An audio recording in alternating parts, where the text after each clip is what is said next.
All right, R17 is all about cargo. And cargo is anything the robot has under control. So if you're purposefully or strategically capturing, keeping, moving, or releasing, it's cargo. If the robot is no longer touching it, and it's clear the robot's no longer touching it, then it is not considered cargo. So cargo isn't part of the robot. It is something the robot is capturing, keeping, moving, releasing. Anything like that. Interruption with cargo. So cargo kind of plays with these interruption rules. So when you interrupt the robot, if the cargo is completely or partly outside of home.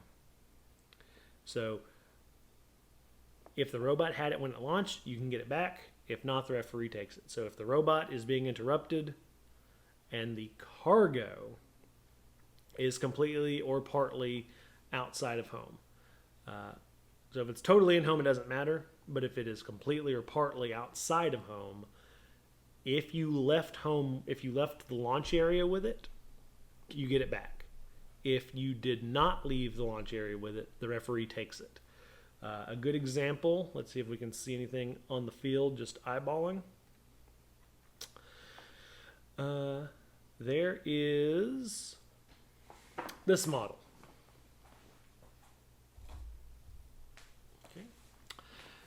This model starts on the field. If your robot captures this during a run as cargo, and then you interrupt it, you don't get to bring this home with you. The referee has to take it because you did not leave the launch area with it. So that's an example of cargo that you would have picked up while you were out on the field. I'm not saying that you should pick up that model. We'll talk about that model when we get to its mission. But if for some reason you did, it would count as cargo there. Stranded cargo. So what happens if the robot leaves cargo somewhere?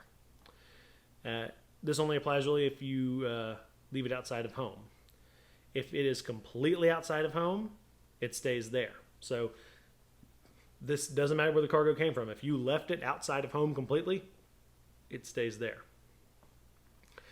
If it is partly outside of home, so it's kind of on that line, you must take it into home and you must lose a precision token.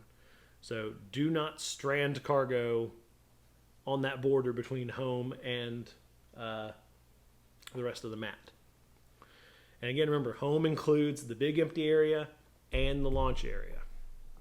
So 2 rules here.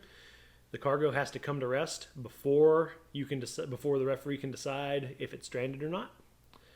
And then if the stranded cargo is being taken into home by hand and it includes a mission model. So the truck I picked up a minute ago is a mission model. So it's cargo, and if it's stranded, then the referee takes the mission model, which can unscore some of your points. Interference. This is for anything you do to impact the opposing field. So this is not your field, this is the opposing field. Your robot cannot interfere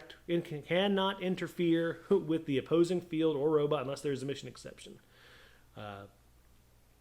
Any points failed or lost due to interference score automatically. Collaboration is okay. There's only ideally one time you should be messing with anything from the other field, and we'll talk about that. But for the most part, you don't do anything to them or to their robot, and they don't do anything to you or your robot. But you can talk to the other team before your match starts and work with them during the 2.5 minutes. But you have to know what you're allowed to do, what you're not allowed to do. And there's, again, only one mission this should really ever come up with. R21 is field damage. So everything on this field is attached or just resting on the field.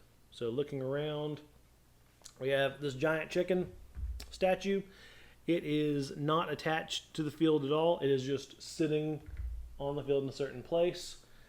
Meanwhile, things like the green airplane here in the, let's see, on the north wall toward the west end of the table, this green end of an airplane, that is attached to the playing field using what's called dual lock.